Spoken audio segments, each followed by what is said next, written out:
Evangelho de João, capítulo número 13, versos 34 e 35. Quem achou, diga amém. Quem não achou, diga misericórdia. Diz assim a palavra do Senhor: um novo mandamento vos dou, que vos ameis uns aos outros, como eu vos amei a vós, também vós uns aos outros vos ameis. A igreja.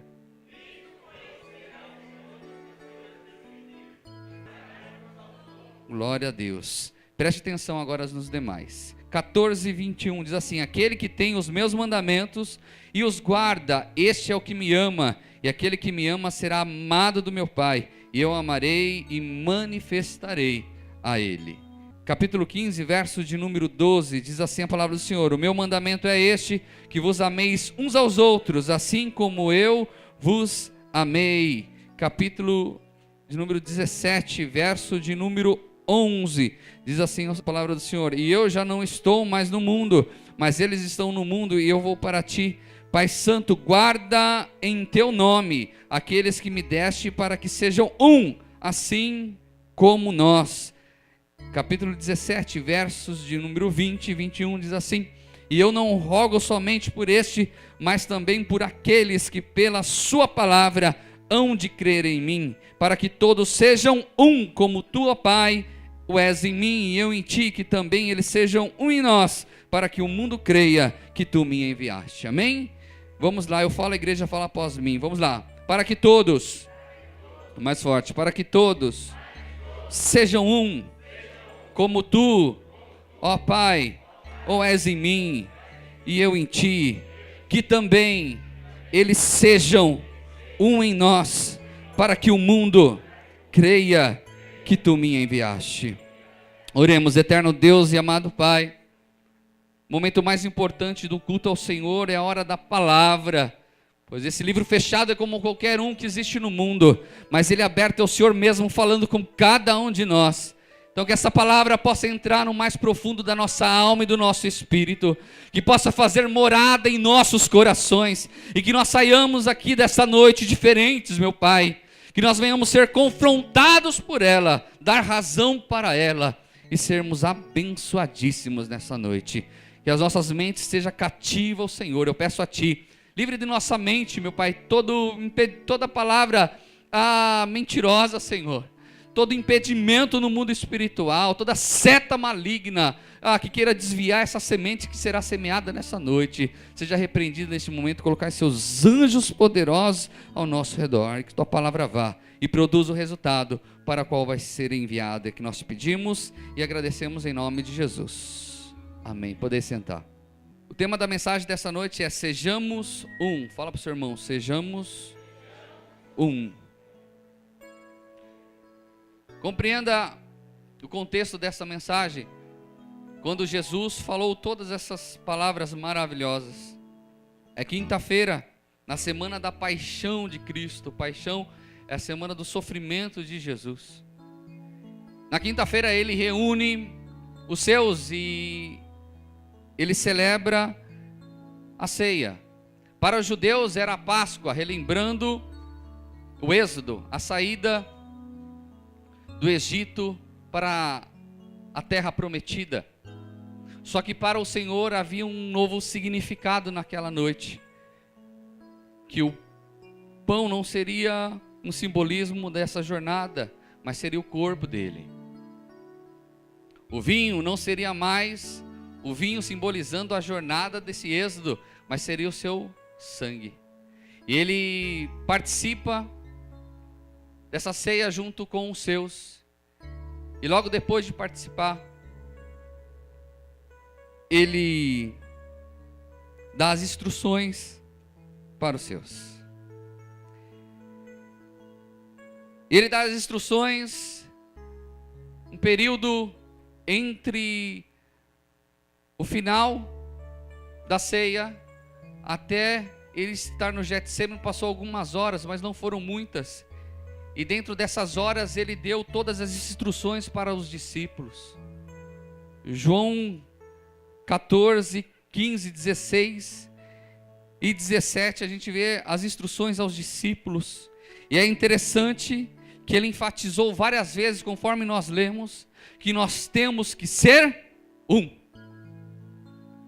Para seres reconhecidos como servos de Deus, é necessário que vocês sejam um. É necessário que vocês ameis uns aos outros. É como se o Senhor passasse mais de 3 anos falando com os seus discípulos, caminhando com eles, e quantos milagres aqueles discípulos viram, pessoas sendo ressuscitadas, milagres acontecendo extraordinariamente, mulher do fluxo de sangue sendo curada, Lázaro sendo ressuscitado. Ele poderia passar essas últimas horas falando: não se esqueça desses milagres que aconteceram, porque vocês vão fazer tal milagre, não se esqueça que esse reino tem que crescer, então vão à frente. Não, ele fez uma síntese desses 3 anos de ministério. Meus irmãos, se vocês querem serem maiores, seja o menor, seja a diferença. O maior nesse mundo será o menor lá no mundo que estás nos céus. O maior lá seja o menor aqui. Tanto é que o Senhor Jesus, ele lava os pés dos discípulos, né? Eles, um brigando com o outro, quem seria maior no reino de Deus, se assentaria à destra do Pai, e Jesus lava os pés daqueles camaradas, né? E é interessante que tem tudo a ver conosco essa mensagem. Tem tudo a ver com a nossa caminhada com Cristo. Tem tudo a ver, porque nós estamos perdendo o alvo. Muitas vezes a gente está preocupado com a fama, nós estamos preocupados com o status, estamos preocupados que nós temos que ter uma catedral maior para ter o maior número de pessoas congregando. E às vezes a intenção até é boa, mas a motivação interna não é. Queremos ter programas de TV para que o evangelho seja ministrado, mas a finalidade é a inveja. O meu Jesus é diferente do Jesus de lá. Cada igreja tem o seu Jesus. Não tem mais união, não tem mais unidade. É uma divisão terrível. Meus irmãos, se eu e você nós ficamos tristes vendo essa dimensão que se tornou o evangelho, imagine o Pai que está no céu. E nós não seremos reconhecidos como servos de Deus quando nós tivermos o nosso carro do ano. É interessante que muitas vezes quando a gente fala fulano foi abençoado, a gente sempre leva e tende a nós analisarmos que fulano teve uma vida financeira abençoada, não foi isso? Fulano foi abençoado, já vem um cifrãozinho assim nos nossos olhos. É como se a pessoa só recebesse a bênção quando tivesse uma vida financeira abastada. Mas um testemunho como o nosso irmão Jonathan: reencontrei a minha família, foi um dia de festa hoje. Que é testemunho maior do que esse? Olha, pastor, eu fui curado do câncer. Eu reencontrei aquele familiar. Eu reencontrei aquele meu filho que estava perdido. Aquele meu filho das drogas, ele voltou para os caminhos. Que é bênção maior do que essa? Não seremos reconhecidos que somos do Senhor. E isso é muito sério que eu vou falar. Aqueles que são do reino, é claro que da nossa vida tem que exalar milagres de Deus. Mas não seremos reconhecidos quando na nossa casa de oração tiver muitos milagres.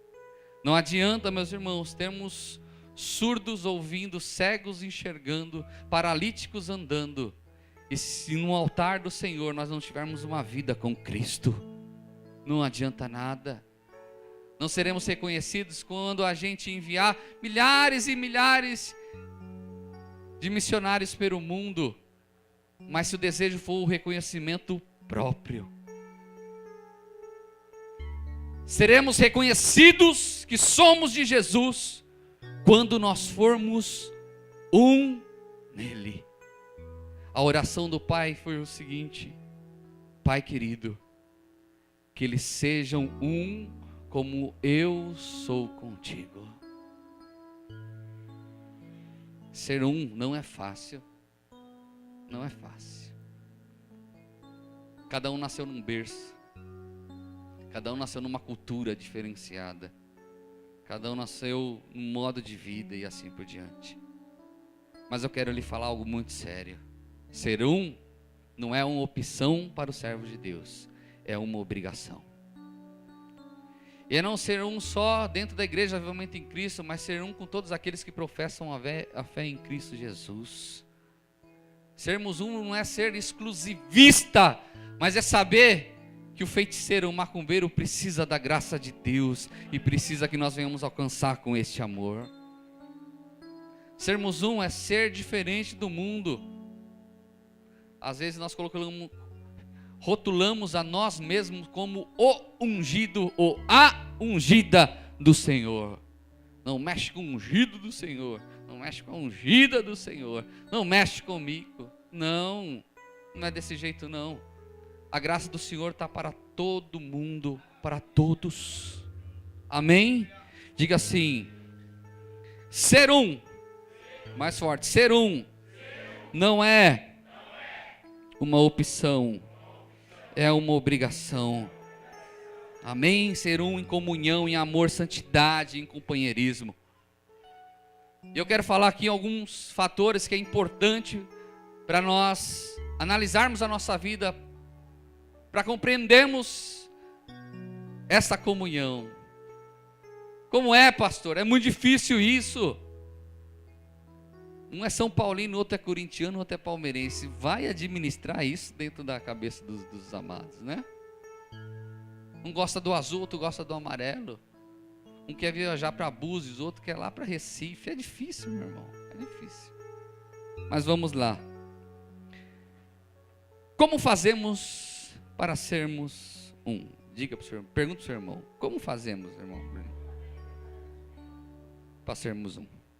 Primeira coisa, temos que ter a consciência que devemos servir um ao outro em humildade e não querer ser servido.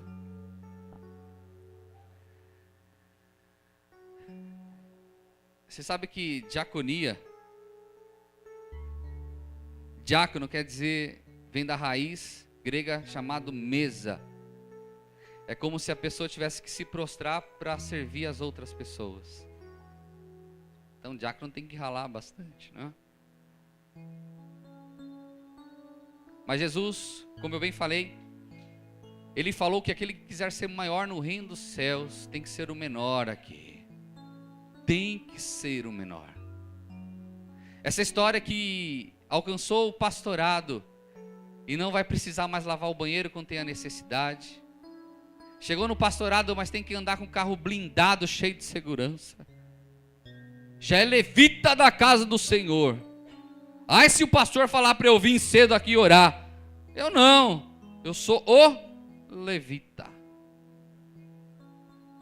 Eu sou o obreiro. Meu tempo de segurar bêbado na calçada já passou. Ainda na Paz e Vida, aqui na Cachoeirinha, e eu, diácono, ficava na porta, e um belo dia chegou um bêbado, e eu já vi igreja para ter bêbado, mas ali era algo extraordinário. Tinha uma tribulação de uma mulher do outro lado da rua, a dona do bar, que ela enviava os bêbados. E até teve um caso dessa mulher, que ela chegou a vir à igreja, um dia ela estava passando na calçada, estava eu e o Rodrigo, e aí ela estava chorando muito, e a gente se compadeceu daquela hominha. E pedimos para ela entrar, e conversando com ela, ela ficou endemoniada. Aí eu descobri quem que estava enviando aqueles abençoados lá para a igreja. Mas fato é que aquele bêbado chegou, aquele irmão bêbado, e ele estava perturbando, e aí teve uma hora que ele fez assim para mim. Falei, não é que ele quer comigo. Aí eu fui para outra calçada do lado da igreja, e o Rodrigo Rosa foi atrás de mim. Dali a pouco, meu irmão, esse bêbado me agarrou no pescoço, nós saímos rolando no meio da calçada, e o Rodrigo em cima, aquele salseiro. Mas se hoje eu precisar aconselhar um outro bêbado e ele quiser que eu saia rolando, eu vou ter que sair rolando também. Não é porque nós temos tantos anos na igreja que somos mais ou menos do que ninguém. Nós não temos carteirinha de tempo, com tempo de prazo de matrícula. A Lili é interessante, toda vez que ela vai no médico, ela vê o CRM. Ih, o CRM é muito, muito grande aqui. Esse médico aí, eu não sei não, é muito jovem pro meu gosto. Aí se o CRM é antigo, não, esse médico é bom. Diga assim, crente não tem CRM. Crente não tem CRM. Fato é que nós devemos ser humildes perante Deus. O salmista diz, no Salmo 147:4, que o nosso Senhor, Ele conta as estrelas, chamando cada um pelo seu nome. Tudo foi feito por Ele, para Ele e através dEle. Jesus Cristo estava na criação.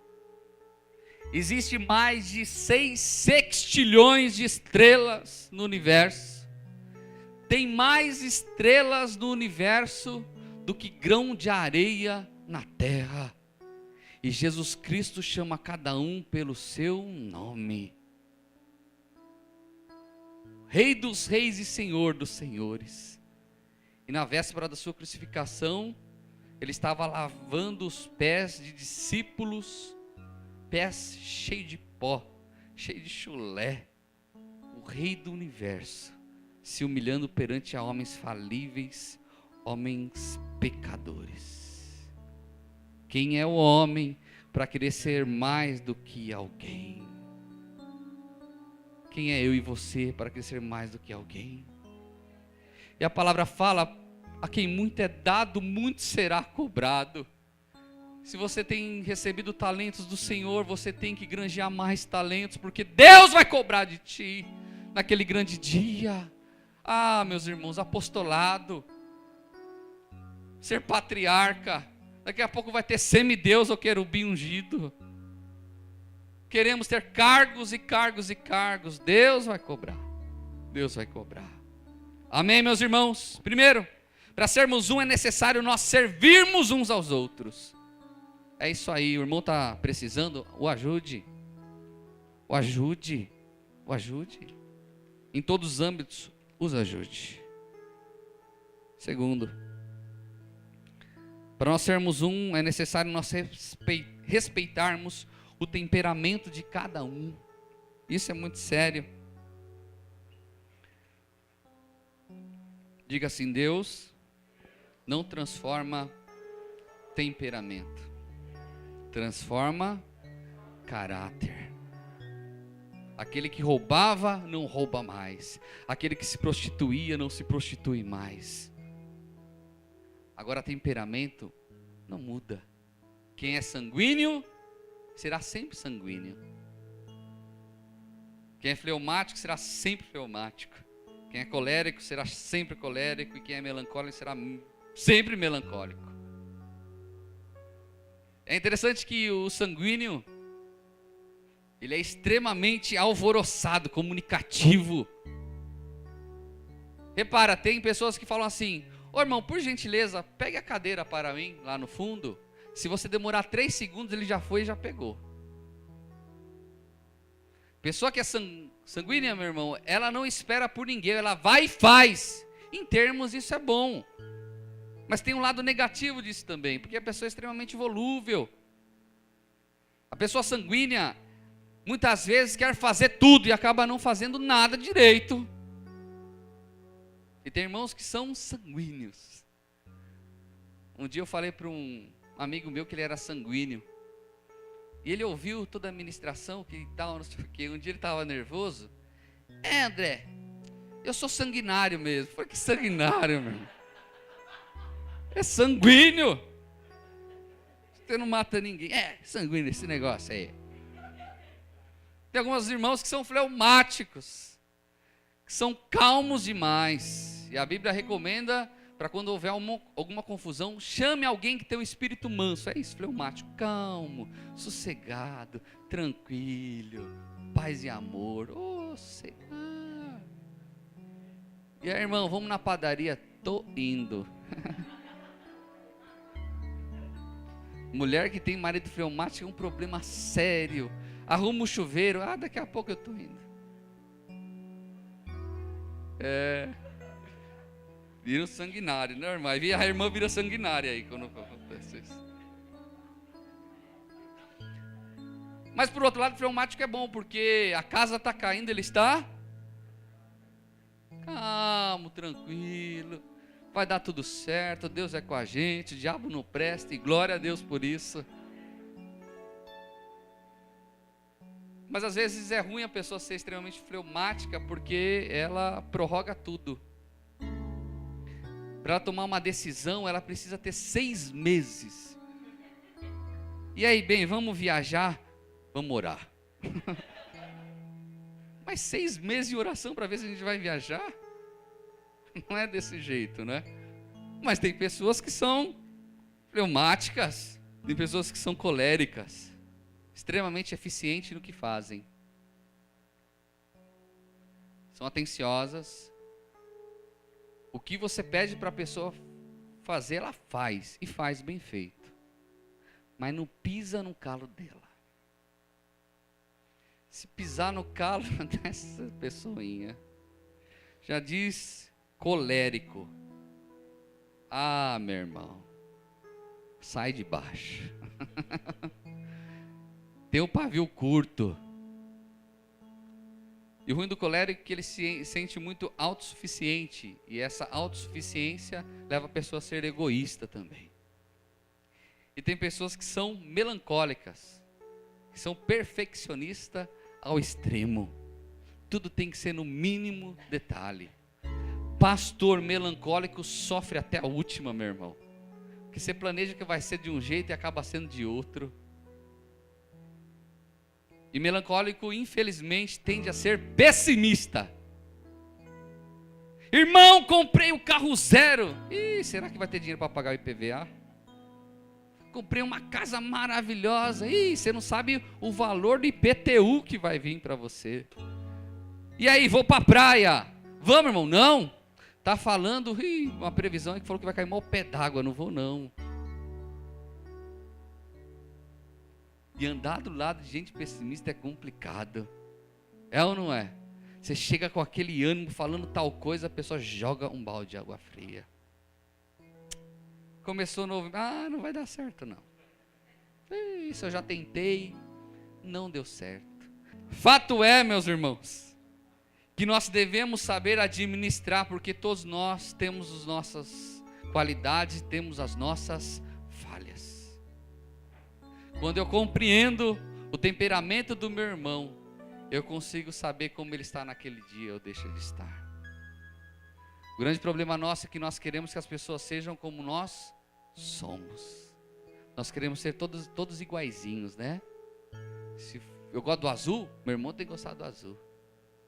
E a gente não sabe lidar com as diferenças. Amém? Aí você já está falando, minha mulher é melancólica, meu marido é colérico, e assim por diante, né? Mais um. Terceiro. Nós temos que aprender a sermos quando nos preocupamos em conhecer a história de vida de cada um. É muito fácil julgar. É muito fácil atirar pedra quando a gente não conhece a história de vida das pessoas. Tem pessoas que teve infância extremamente traumáticas. Pessoas que foram abusadas sexualmente quando crianças, que não conseguem se relacionar quando adulto. Pessoas que infelizmente tiveram traumas, foram espancadas quando pequena pelos filhos. Meus irmãos, eu vi um vídeo essa semana que eu fiquei furioso. De um tio batendo no sobrinho. Quem viu esse vídeo?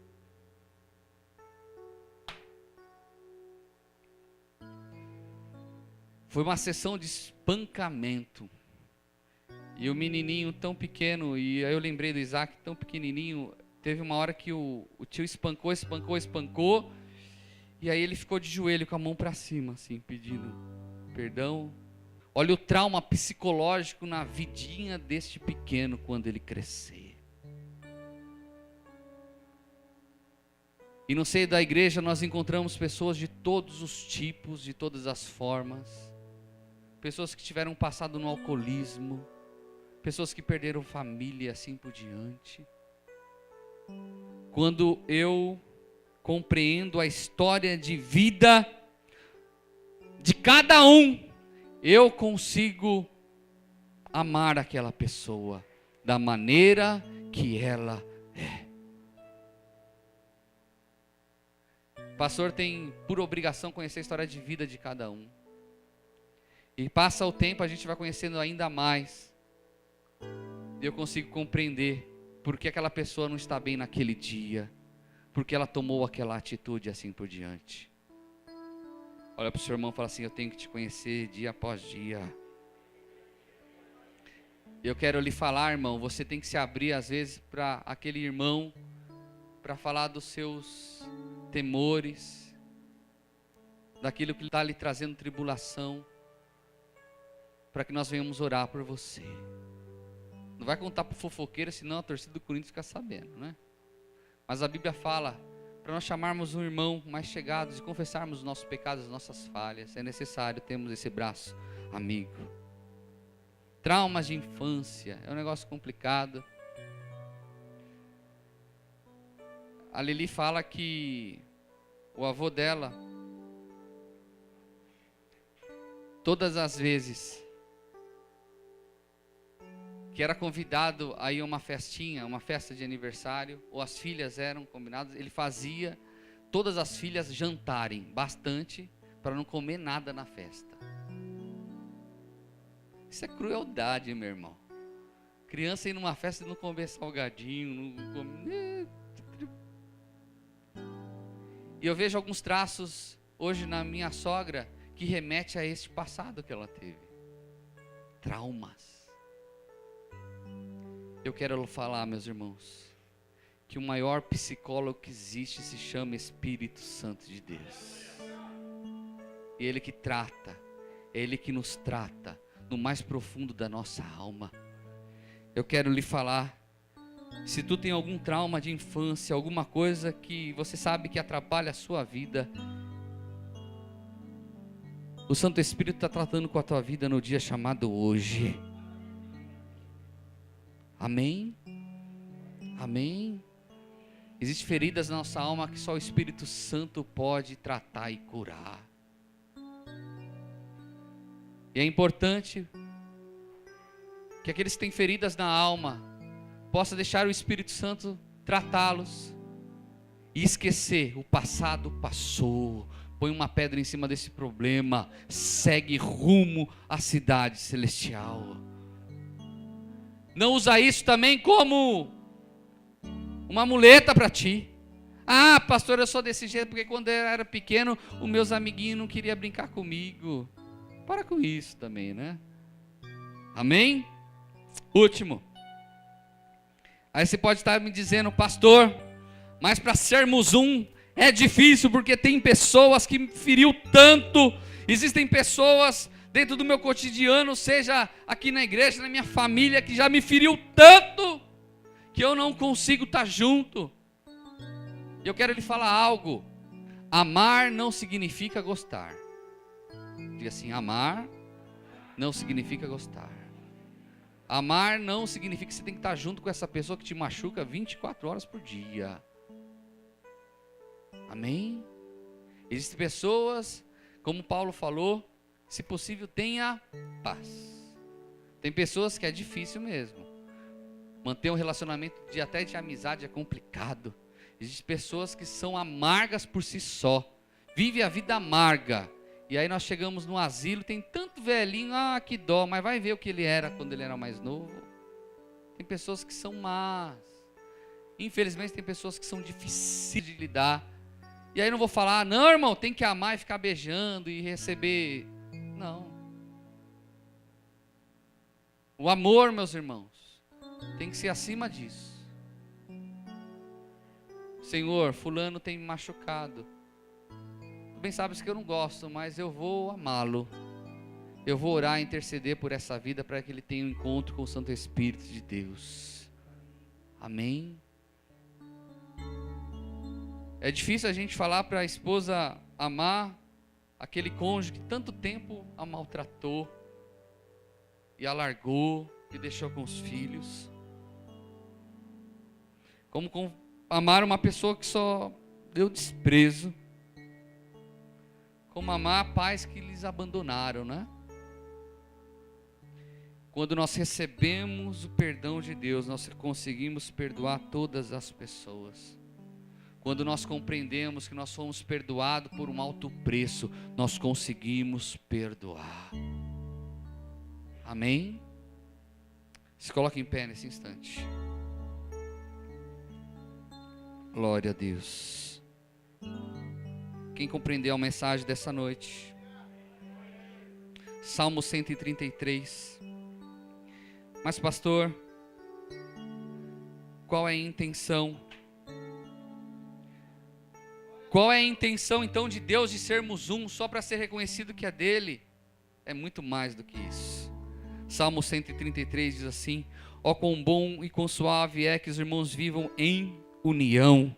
É como óleo precioso sobre a cabeça que desce sobre a barba de Arão e que desce a orla das suas vestes.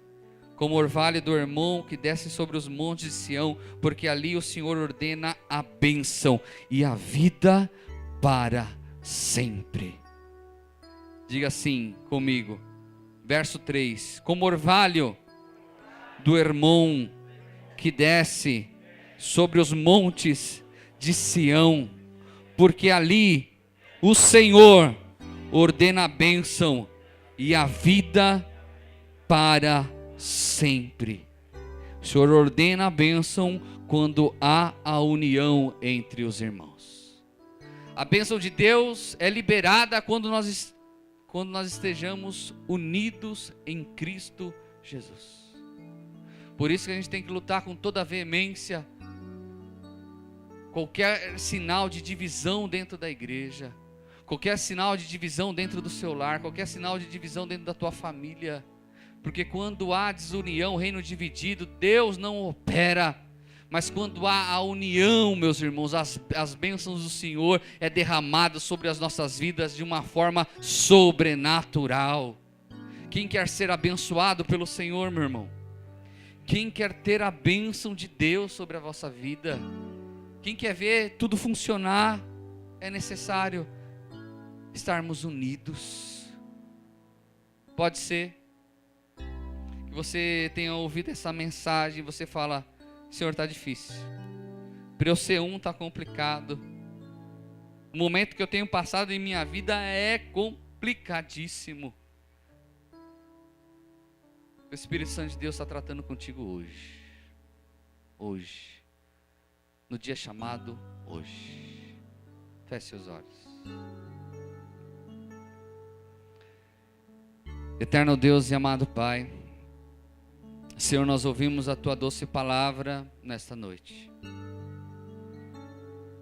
Senhor, eu peço a Ti que o Senhor venha nos ensinar a nós amarmos uns aos outros, a compreendermos que nós somos diferentes, que às vezes a opinião do nosso irmão não é a mesma que a nossa e nem por isso nós iremos descartá-los. Muitas vezes nós queremos eliminar, muitas vezes nós queremos jogar fora das nossas asas aquela pessoa que já não fala a mesma língua que a gente. Pai querido, seremos reconhecidos que somos do Senhor quando nós formos um em Ti, quando amarmos uns aos outros. Não seremos reconhecidos pelos dons que o Senhor tem nos dado, não seremos reconhecidos pela benéfice na vida financeira que o Senhor tem nos concedido, mas seremos reconhecidos como nós formos um. Então nos ensina, Senhor, ensina-nos, ó Pai, para que o Teu nome seja glorificado e exaltado. É que eu te peço e lhe agradeço em nome de Jesus. Amém. Vamos aplaudir bem forte ao Senhor Jesus.